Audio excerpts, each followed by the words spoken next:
ครับผมมีรักแฟนรายการกินก็มาได้แล้วจากเซอร์ที่ผมกับทวัดเมืองเถินและตะหลิวบานแย้มโอ้ยวันนี้เราจะปากันไปแย้มด้วยนะครับพี่ตะหลิวครับโอ้ช่างบอกเนี่ยเพราะเราอุ๊บไปก่อนเพราะว่าวันนี้การถ่ายทำของเรานี่นะเขาบอกเราเหมารถตู้กันเลยวันนี้ค่าเหมารถตู้ทั้งวันรวมน้ำมันแล้วก็ตกอยู่4,000แล้วนัดกันตั้งแต่6:30เพื่อที่จะไปเก็บบรรยากาศตอนเจ้า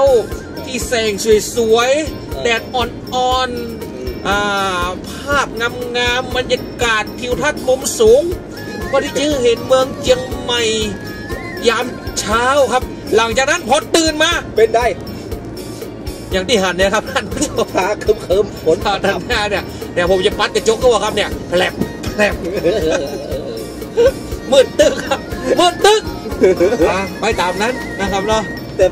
แสงสีเสียงดีนะเนี่ยบรรยากาศได้นะบรรยากาศได้เนาะแต่ทีมงานเรา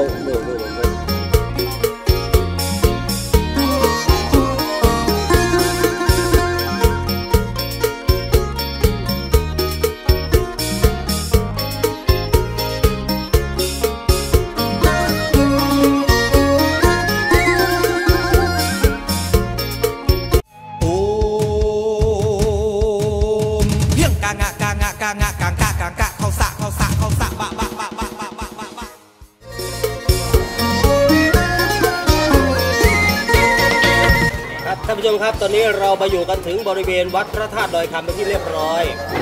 ณบริเวณที่เรานั่งอยู่ตรงนี้ด้านหลังคือองค์พระพุทธรูปองค์ใหญ่นะครับหลังจากที่เราเดินทางมากัน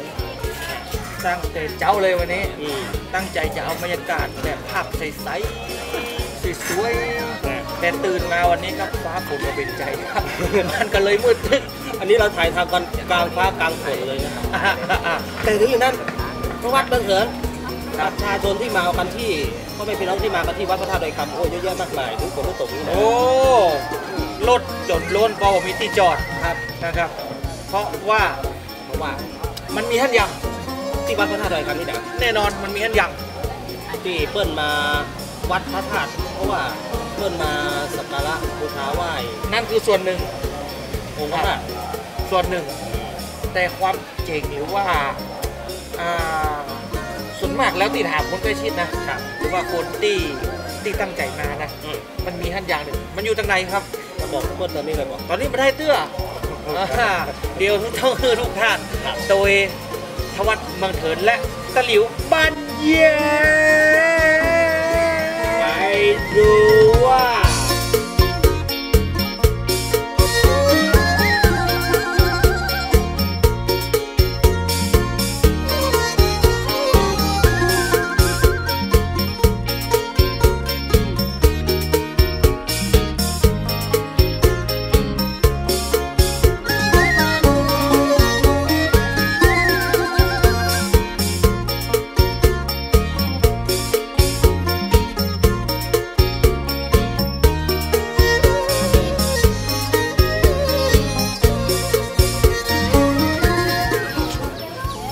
ท่านผู้ชมครับเป็นไงครับบรรยากาศภายในวัดพระธาตุดอยคำที่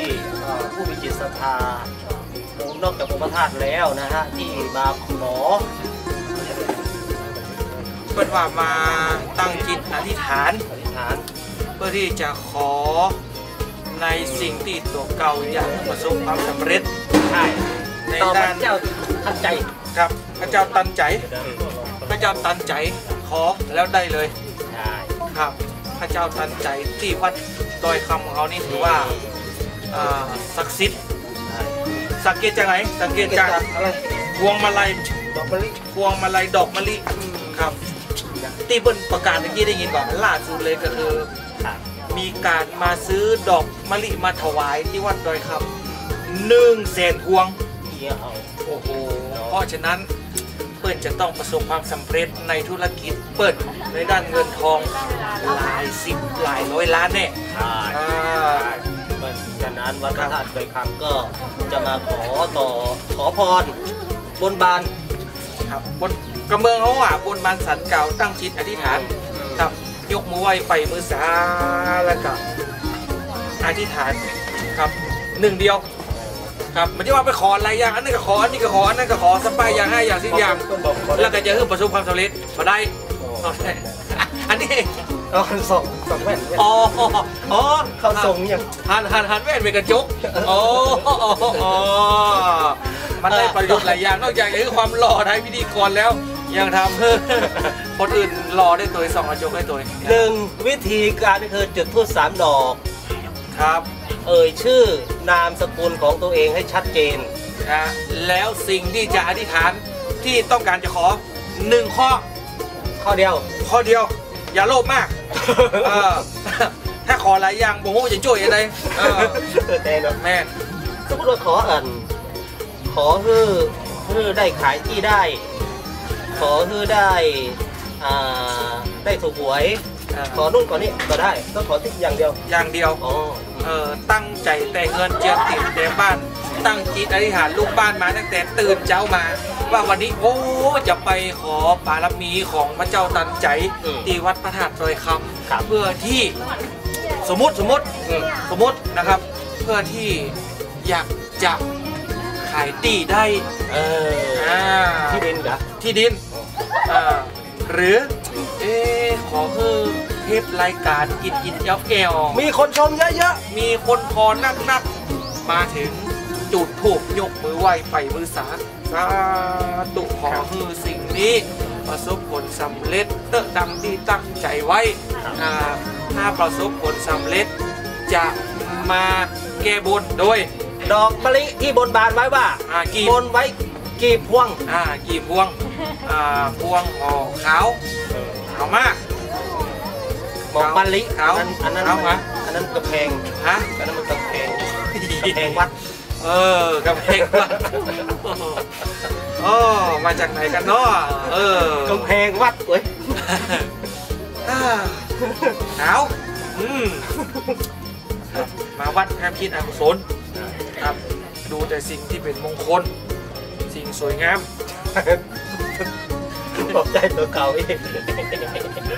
นี่ก็เก่าครับท่านผู้ชมครับโอกาสดีจริงๆเลยนะครับตอนนี้ท่านเจ้าอาวาสเดินมาออกทางท่านด้านนอกนะฮะเพราะว่าเมื่อสักครู่นี้จะไปสัมภาษณ์ท่านเจ้าอาวาสวัดพระธาตุดอยคำแล้วแต่ท่านไม่ว่างนะฮะตอนนี้ก็ถือโอกาสเลยครับเพราะว่าเจอท่านอยู่กำลังเดินดูความเรียบร้อยอยู่ด้านนอกนะครับตามผมมาเลยครับกราบนมัสการครับท่านเจ้าอาวาสครับตะหลิวบานแย้มมาพบกับพระอาจารย์อีกแล้วหลังจากที่ทำรายการเคยมาสัมภาษณ์พระอาจารย์ครับมาคราวนี้พระอาจารย์ครับพ่อแม่พี่น้องขึ้นมาทางวัดขณะวันนี้วันธรรมดาเยอะแยะมากมายเลยนะฮะสิ่งที่ได้ยินข่าวมาก็คือพระเจ้าทันใจสิ่งที่บนบานสันกล่าวแล้วประสบความสำเร็จในสิ่งที่ตนเองได้บนบานสันกล่าวแล้วก็นำดอกมะลิพวงมะลิมาถวาย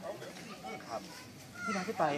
ข่าวตรงนี้ครับพระอาจารย์ครับข่าวตรงนี้ตอนแรกที่มาเคยมาทำรายการทีวีแล้วก็ไม่ได้เคยได้ข่าวตรงนี้ยังไม่โด่งดังระยะหลังได้ยินข่าวตรงนี้เริ่มต้นจากตรงไหนครับพระอาจารย์ครับเริ่มต้นจากแต่ก่อนใครทุกคนก็มาไหว้ขอพรแต่ก็บางรายก็สำเร็จบางรายก็ไม่สำเร็จครับเมื่อสำเร็จแล้วก็เอาอะไรมาถวายท่านผลไม้บ้างหัวหมูบ้างอะไรอย่างเงี้ยนะครับแต่ตอนหลังนี่อันนี้เป็นนิมิตนะท่านออกมาสั่งให้ว่าต่อไปนี้เราจะออกมาช่วยเหลือคนว่าถ้าใคร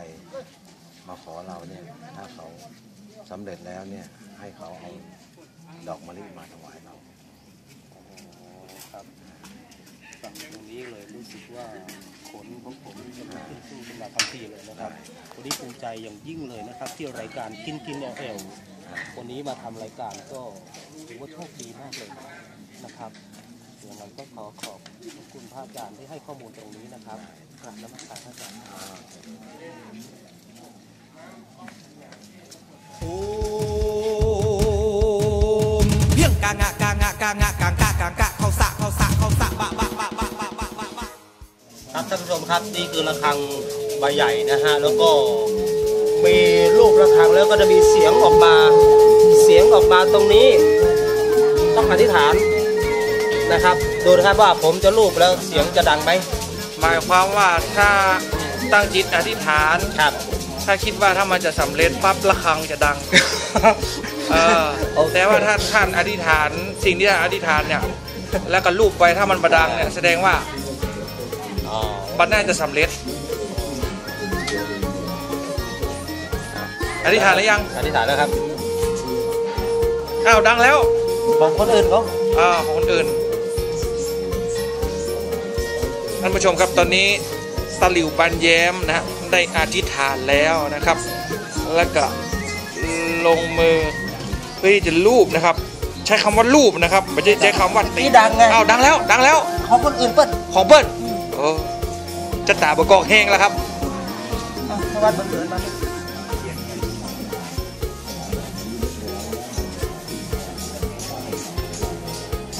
เริ่มนะครับตอนนี้เริ่มกำลังดังแล้วนะฮะเสียงของกำลังดังนะครับใช้วิธีการลูบเอานะฮะโอ้เพียงกางะกางะกางะกางกะกางกะเข้าสะบะว่าไม่พี่น้องครับหลังจากที่ไปยกมือไหวขอพรไหวสิ่งศักดิ์สิทธิ์ถ่ายเพลงคนงามเดินผ่านไปในวัดนะครับไหวสิ่งศักดิ์สิทธิ์ไหวขอพรบารมีพระเจ้าตันใจแล้วปั๊บออกวัดมาก็เป็นธรรมเนียมปกติของพี่น้องคนไทยเขาครับคือมาหาเลขเด็ดใช่แล้ววันนี้เลขเด็ดที่เขาจะถูกใจเลยโดนใจนะครับยาวเหยียดสุดก็นะครับจะมาไล่พอเลขเด็ดนะครับงมเอาเหรอเอาแล้วแต่โชคของเราแล้วแต่โชคมาวันนี้ฝันว่าอะไรแต่คืนฝันก่อนฝันว่ากบกระโดดลงหนองกบก็เลขอะไรเก้าหนองนะโดดกับหกโดดก็หกหนองกับน้ำกับ1รวมกันเป็น961โอ้มีก่อนไม่กล้ามีก่อน7